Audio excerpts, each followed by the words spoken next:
Hello and welcome to our new video.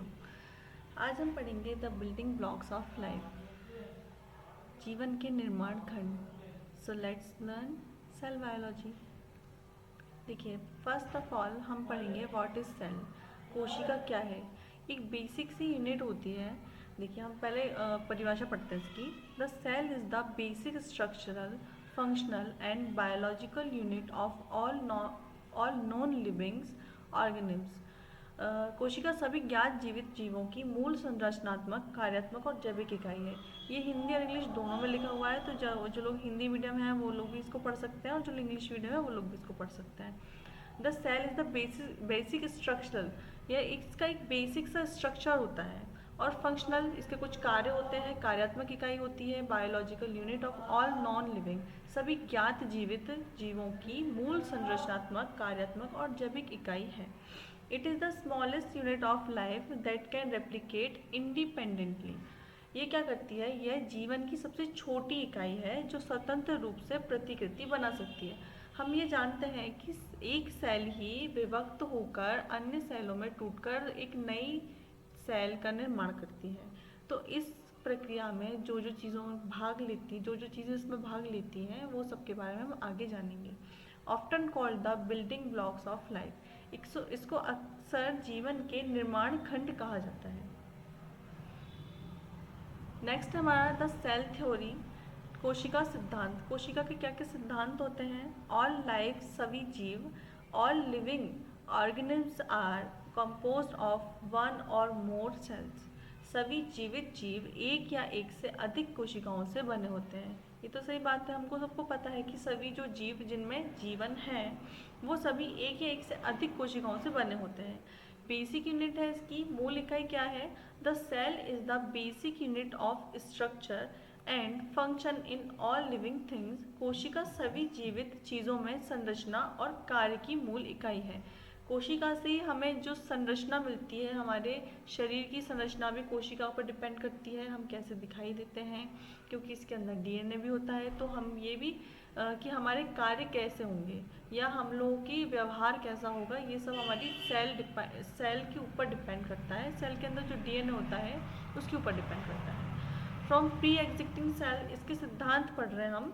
तो हम सिर्फ पढ़ रहे हैं कि इसमें क्या होता है। सिद्धांत मतलब ऑल लाइफ, सभी जीवों में होती है, मूल इकाई होती है इसकी। क्या अब हमने पढ़ ली। फ्रॉम प्री एग्जिस्टिंग सेल्स, पूर्व मौजूद कोशिकाओं से। हम पिछली बार पढ़ के आए all new sales arise from pre existing cells. सभी नई कोशिकाएं पूर्व मौजूद कोशिकाओं से उत्पन्न होती हैं। इसका खुद का कोई इंडिविजुअल नहीं होता। ये पहले से जो कोशिका दी हुई है हमारे शरीर में, जो पहले से कोशिका होती है प्री एग्जिस्टिंग सेल, उसको उससे नई सेल का निर्माण होता है। अगला हम पढ़ते हैं सेल के कितने टाइप होते हैं। देखिए, two main types of cell. Cell के दो मेन टाइप्स होते हैं, दो मुख्य प्रकार हैं सेल के। ये है प्रोकैरियोटिक और यूकैरियोटिक। प्रोकैरियोटिक कोशिकाएं जो होती हैं वो सिंपल स्ट्रक्चर की होती हैं, सरल संरचना की होती हैं। नो न्यूक्लियस, इसमें कोई केंद्रक नहीं होता। नो मेम्ब्रेबल बाउंड ऑर्गेनल्स, इसमें कोई झिल्लीबद्ध अंगक नहीं होता। झिल्लीबद्ध अंगक हम आगे समझेंगे। झिल्लीबद्ध अंगक नहीं होता, इसलिए ये सिंपल स्ट्रक्चर होता है। इसका एग्जाम्पल है बैक्टीरिया। उदाहरण बैक्टीरिया। ये जो प्रोकैरियोटिक सेल है ये बैक्टीरिया में मौजूद है। बैक्टीरिया की सेल को प्रोकैरियोटिक सेल कहा जाता है। यूकैरियोटिक में कॉम्प्लेक्स स्ट्रक्चर होता है। देखिए, इसमें डिफरेंस आता है, कई बार एग्जाम्स में पूछा जाता है डिफरेंस। तो इसमें सिंपल स्ट्रक्चर, प्रोकैरियोटिक का सिंपल स्ट्रक्चर होता है, जबकि यूकैरियोटिक का कॉम्प्लेक्स स्ट्रक्चर होता है, यानी जटिल संरचना होती है। नो न्यूक्लियस, इसमें कोई न्यूक्लियस नहीं होता प्रोकैरियोटिक में, जबकि eukaryotic has a true nucleus, इसमें एक वास्तविक केंद्रक होता है। नो मेम्ब्रेबल बॉन्ड ऑर्गेनल्स, इसमें कोई झिल्लीबंद अंगक नहीं होता, जबकि इसमें झिल्लीबंद अंगक होते हैं, प्रेजेंट होते हैं। एग्जाम्पल है इसका प्लांट्स, एनिमल्स एंड फंजाई।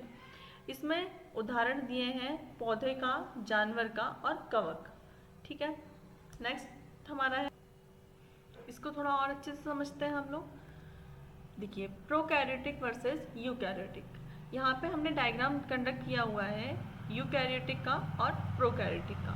जैसे कि आप देख सकते हैं यूकैरियोटिक देखने में इसका स्ट्रक्चर थोड़ा कॉम्प्लिकेटेड है, थोड़ा सा कॉम्प्लेक्स स्ट्रक्चर है, जबकि प्रोकैरियोटिक सेल का स्ट्रक्चर थोड़ा इजी होता है समझने में। इसको पढ़ते हैं। यूकैरियोटिक एंड प्रोकैरियोटिक कोशिकाओं की तुलना करने वाला एक आरेख दिखाया है कि यूकैरियोटिक बड़े होते हैं। यूकैरियोटिक आपको देखने में दिख रहा होगा दोनों में, यूकैरियोटिक जो होते हैं वो बड़े होते हैं संरचना में। रेखिक डीएनए इसमें यूकैरियोटिक बड़े होते हैं, उनमें एक झिल्लीबद्ध नाभिक, रेखिक डीएनए और जटिल झिल्लीबद्ध अंग होते हैं। देखिए यूकैरियोटिक में जो होता है रेखिक डीएनए होते हैं, जटिल झिल्लीबद्ध अंगक होते हैं। हमने पिछली बार पढ़ा, पिछले पेज पे पढ़ा था कि इसमें झिल्लीबद्ध अंगक होता है, जबकि इसमें झिल्लीबद्ध अंगक नहीं होता है। इसमें रेखिक डीएनए होते हैं, जटिल झिल्लीबद्ध अंगक होते हैं, जबकि प्रोकैरियोटिक छोटे होते हैं। यूकैरियोटिक बड़ा भी होता है, जबकि प्रोकैरियोटिक जो होते हैं स्मॉल होते हैं, साइज में स्मॉल। ठीक है, ये साइज में बिग होता है।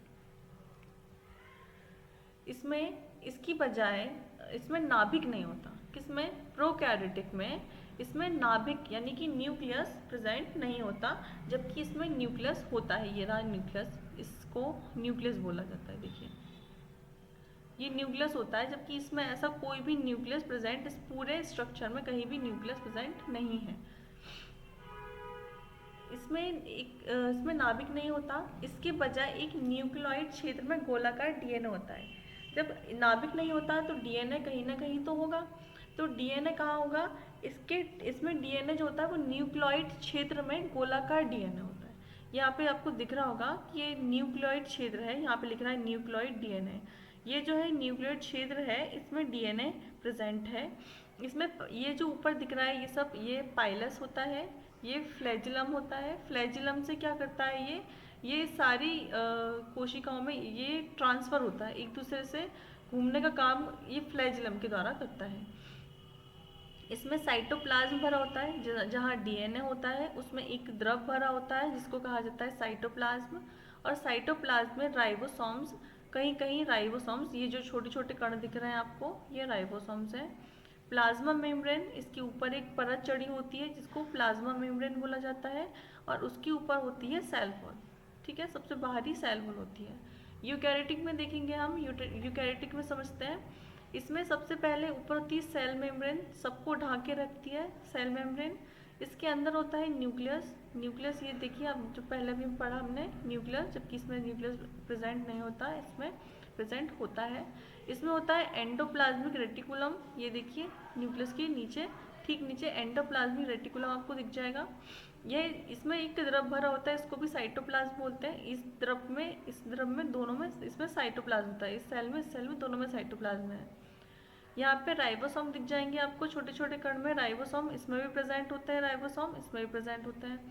यहाँ पे माइटोकॉन्ड्रिया होता है, माइटोकॉन्ड्रिया को हम नेक्स्ट चैप्टर में समझेंगे, नेक्स्ट टॉपिक में हम इसको कवर करेंगे, क्योंकि ये भी एक लेंथी चैप्टर है। माइटोकॉन्ड्रिया इसमें प्रेजेंट नहीं होता है। गोल्जी अपार्टस, इसमें गोल्जी अपार्टस होता है, जबकि इसमें गोल्जी अपार्टस भी प्रेजेंट नहीं होते हैं।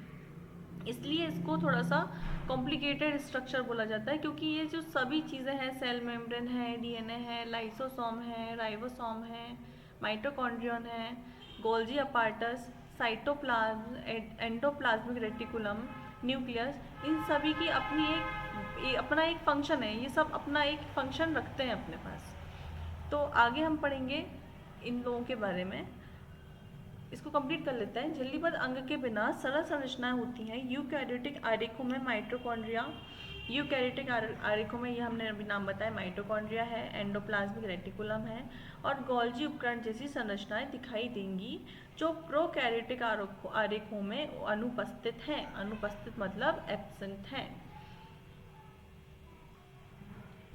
देखिए, इनसाइड आ यूकैरियोटिक सेल, यूकैरियोटिक कोशिका के अंदर क्या क्या है, हम आज इसको एक्सप्लेन करेंगे। अंगकों की खोज क्या है। यूकैरियोटिक कोशिका के अंदर हम बात करेंगे की ऑर्गेनल्स। इसके की ऑर्गेनल्स होते हैं, मुख्य अंगक होता है मस्तिष्क। इसका मस्तिष्क किसे कहा जाता है? केंद्रक। सबसे पहली बात है nucleus. The command centre of the cell, केंद्रक को the command centre of the cell कहा जाता है। कमांड सेंटर तो आप समझते होंगे, कमांड मतलब कमांड देने वाला, जो सबसे सब काम करवा सकता है, वो कमांड सेंटर होता है। कोशिका का कमांड सेंटर होता है न्यूक्लियस। इसके अंदर कोशिका की आनुवांशिक सामग्री यानी कि डीएनए होती है। Contains the cell genetic material like DNA. इस न्यूक्लियस के अंदर डीएनए मौजूद होता है, डीएनए, ठीक है, डीऑक्सीराइबोन्यूक्लिक एसिड, जो कि आनुवांशिकी के लिए जाना जाता है, आनुवांशिक पदार्थों को संग्रहण करके रखता है। Control cell growth and reproduction, क्योंकि भैया ये कमांड सेंटर है तो अब ये कंट्रोल भी करेगा। कंट्रोल सेल ग्रोथ, क्या क्या कंट्रोल कर सकता है? कोशिका वृद्धि और प्रजनन को नियंत्रित करता है। ये कोशिका की वृद्धि को नियंत्रित करता है कि न्यूक्लियस ही डिसाइड करेगा कि कोशिका कितनी बड़ी होगी, कैसे बनेगी, ये सब नियंत्रण, प्रजनन कैसे होगा, ये सब नियंत्रण न्यूक्लियस ही करता है। इसके अंदर यूकैरियोटिक सेल के अंदर आता है ribosome. Ribosome the protein factory, ribosome को एक वर्ड में कहा जाता है प्रोटीन फैक्ट्री। क्यों? क्योंकि ये प्रोटीन देता है सेल को। देखिए नेक्स्ट है की ऑर्गेनल्स एनर्जी ट्रांसपोर्ट, मुख्य अंगक ऊर्जा परिवहन। हमने पढ़ा, माइटोकॉन्ड्रिया भी पढ़ा था। माइटोकॉन्ड्रिया क्या होता है? The power house of the cell. कई बार एमसीक्यूज में पूछा जाता है आपसे कि power house of the cell किसे कहते हैं, सेल का पावर हाउस कौन होता है? तो सेल का पावर हाउस भी होता है माइटोकॉन्ड्रिया। माइटोकॉन्ड्रिया क्यों? क्योंकि ये जनरेट करता है most of the cell supply of ATP. ATP के सेल सप्लाई को ये जनरेट करता है, used as a source of chemical energy. इसमें केमिकल एनर्जी कंटेन रहती है। लाइक कोशिका के एटीपी का अधिकांश भाग उत्पन्न करता है, जिसका उपयोग रासायनिक ऊर्जा के स्रोत के रूप में किया जाता है। इस सब काम करने के लिए सेल को कहीं ना कहीं से ऊर्जा तो चाहिए होगी। ऊर्जा कहाँ से मिलती है? एटीपी से मिलती है। और ये एटीपी कौन बनाता है? सबसे ज़्यादा माइटोकॉन्ड्रिया बनाता है। एटीपी मतलब एडिनोसिन ट्रायोफॉस्फेट, एडिनोसिन ट्रायोफॉस्फेट, ठीक है। एंडोप्लाज्मिक रेटिकुलम, एंडोप्लाज्मिक रेटिकुलम यानी ईआर, हमने तब देखा था एंडोप्लाज्मिक रेटिकुलम दो टाइप के होते हैं। पहला टाइप है रफ ईआर, रफ यानी खुरदरा। क्यों होता है ये खुरदरा? Studded with ribosomes involved in protein synthesise and modification. खुरदरा ईआर जो होता है राइबोसोम से जुड़ा होता है, प्रोटीन संश्लेषण और संशोधन में भी शामिल होता है रफ ईआर। ये राइबोसोम से जुड़ा होता है, इसलिए यह राइबोसोम इसके ऊपर होता है। लाइक एंडोप्लाज्मिक रेटिकुलम जो है उनके ऊपर छोटे छोटे राइबोसोम्स लगे होते हैं। ये जो राइबोसोम्स लगे होते हैं इसकी वजह से ये खुरदरा दिखाई देता है, ठीक है। इसका काम होता है प्रोटीन संश्लेषण करना, प्रोटीन का संश्लेषण करना, प्रोटीनों को छोटे छोटे टुकड़ों में तोड़ना, और संशोधन मतलब नए प्रोटीन को बनाना, ग्रहण करना, ये सब। Smooth ER synthesise lipid detoxifies substances. चिकना ईआर क्योंकि इसके ऊपर राइबोसोम नहीं होते इसलिए एकदम सपाट होता है, चिकना होता है। लिपिड का संश्लेषण करता है, पदार्थों को विषहरण करता है। ये क्या करता है? सिंथेसाइज करता है लिपिड को, लिपिड का संश्लेषण, लिपिड बनाता है और पदार्थों को विषहरण करता है। जो डिटॉक्सिफाई होते हैं सब्सटेंसेस, जो विषैले सब्सटेंसेस होते हैं उनका विषहरण करता है। नेक्स्ट है हमारा की organelles processing and waste. Processing and waste कौन करता है इसमें? की ऑर्गेनल है इसमें मुख्य अंगक हमारा गोल्जी अपार्टस। गोल्जी अपार्टस हम पिछली बार देख के आए, उसमें गोल्जी अपार्टस को बोलते हैं post office of the cell, ठीक है। कोशिका डाकघर, कोशिका का डाकघर क्यों? क्योंकि modifies sorts and packages protein and lipids for secretion of और delivery to other organelles. Organelles के लिए ये क्या करता है? प्रोटीन और लिपिड के इसका स्त्राव करता है और अन्य अंगकों तक पहुंचाने के लिए संशोधित करता है, छांटता है और पैकेज करता है। क्योंकि ये पोस्ट ऑफिस जैसा काम करता है इसलिए इसको गोल्जी अपार्टस बोला जाता है, यानी गोल्जी उपकरण हिंदी में। ये प्रोटीन और लिपिड का स्त्राव करता है अन्य अंगकों तक, ठीक है। नेक्स्ट है हमारा लाइसोसोम। लाइसोसोम भी हम देख कर आए। लाइसोसोम रिसाइकलिंग सेंटर, लाइसोसोम को रिसाइकलिंग सेंटर बोला जाता है। अब यह रिसाइकलिंग सेंटर क्यों बोला जाता है? क्योंकि ये कंटेन करता है डाइजेस्टिव एंजाइम्स। डाइजेस्टिव एंजाइम्स को कंटेन करता है। क्यों? ताकि वो वेस्ट मटेरियल को कंज्यूम कर सके, ब्रेक डाउन कर सकते, इसलिए इसमें डाइजेस्टिव एंजाइम होते हैं। डाइजेस्टिव एंजाइम जो होते हैं ना, उनसे कोई भी वेस्ट मटेरियल छोटे छोटे टुकड़ों में टूट जाता है, इसलिए इसको रिसाइकलिंग सेंटर बोलते हैं, क्योंकि ये यही काम करता है। ये तो हो गई हमारी यूकैरियोटिक सेल की बात। अब हम देखते हैं प्लांट और एनिमल सेल में कुछ की डिफरेंसेस। ठीक है, बहुत ज़्यादा लंबा टॉपिक नहीं है, बट मैं आपको बहुत शॉर्ट में समझाना चाहती हूँ इस चीज़ को, क्योंकि पादप बनाम जंतु कोशिका में मुख्य अंतर पूछा जाता है। आप अगर एक बार समझ लेंगे तो देन आप आपके मन से भी इस चीज़ को लिख सकते हैं। प्लांट सेल वॉल स्ट्रक्चर, सबसे पहले प्लांट सेल वॉल का ये स्ट्रक्चर, ये सिर्फ बाहरी स्ट्रक्चर है, ये middle lamella, primary cell wall और प्लाज्मा मेम्ब्रेन। ठीक है, सबसे ऊपर होता है मिडिल लैमेला, ये जो दिख रहा है आपको मिडिल लैमेला। इसके बाद आता है primary cell wall, second number पे इतना एरिया प्राइमरी सेल वॉल। इसके बाद ये जो नीचे दिख रहा है, ये जो नीचे माचिस की तीलों जैसा आकार, इसको बोलते हैं प्लाज्मा मेम्ब्रेन। ठीक है, कोशिका भित्ति होती है, प्लांट सेल ओनली, ये सिर्फ प्लांट की है, एनिमल्स की नहीं है। ठीक है, प्रोवाइड रिगिड स्ट्रक्चरल सपोर्ट, ये एक केवल पादप कोशिकाओं में कठोर संरचनात्मक सहायता प्रदान करता है। नेक्स्ट है ये क्लोरोफिल, ये भी प्लांट के लिए है, क्लोरोफिल प्लांट में पाया जाता है। और ये क्या क्या chloroplast plant cell only site of photosynthesis, केवल पादप कोशिकाओं में प्रकाश संश्लेषण का स्तर है। आप जैसे कि आप साइंस पढ़ रहे हैं, आपको पता होगा कि फोटोसिंथेसिस क्या होता है। फोटोसिंथेसिस एक प्रक्रिया है जिससे पेड़ पौधे अपना भोजन सूरज की रोशनी में अपना भोजन बनाते हैं। और वो भोजन कैसे बनाते हैं? ये जो क्लोरोप्लास्ट है, इसकी उपस्थिति में ही वे भोजन बना सकते हैं। इस पूरी क्रिया को फोटोसिंथेसिस बोलते हैं। और ये जो भोजन बनाने में सबसे ज़्यादा मेन चीज़ है, ये है क्लोरोप्लास्ट। नेक्स्ट है ये plant cell central vacuole, plant cell का सेंट्रल वैक्यूल। ये प्लांट सेल हमने जूम आउट करके दिखाई गई है यहाँ पर। प्लांट सेल के अंदर क्या क्या है, ये इसको टोनोप्लास्ट बोलते हैं, जो ऊपर भारी हिस्सा है इसको टोनोप्लास्ट बोलते हैं। सेल सैप, ये जो बीच में भरा द्रव है इसको सेल सैप बोलते हैं। और इसके जस्ट सेंट्रल में होता है सेंट्रल वैक्यूल, जस्ट सेंट्रल में। सेंट्रल वैक्यूल को बड़ी केंद्रीय रिक्तिका है, ये सबसे बड़ी केंद्रीय रिक्तिका होती है प्लांट सेल ओनली, ये भी सिर्फ प्लांट सेल की है। ठीक है, store water and maintains turgor pressure, केवल पादप कोशिकाओं में पानी जमा करता है और स्फीति दबाव बनाए रखता है। इससे पानी जमा होता है और इसके टर्गर प्रेशर से बनाए रखता है। नेक्स्ट है हमारा सेल मेम्ब्रेन। सेल मेम्ब्रेन ये लास्ट टॉपिक हमारा, the gatekeeper. Cell membrane को गेट कीपर बोलते हैं, क्यों भैया? क्योंकि ये बाहर खड़ा होता है, सबसे बाहरी परत को सेल मेम्ब्रेन बोला जाता है। A selectively permembrane barrier that controls that enters and leaves the cell, ये एक चयनात्मक रूप से पारगम्य अवरोध जो कोशिका में प्रवेश करने और बाहर निकलने वाली चीज़ों को नियंत्रित करता है।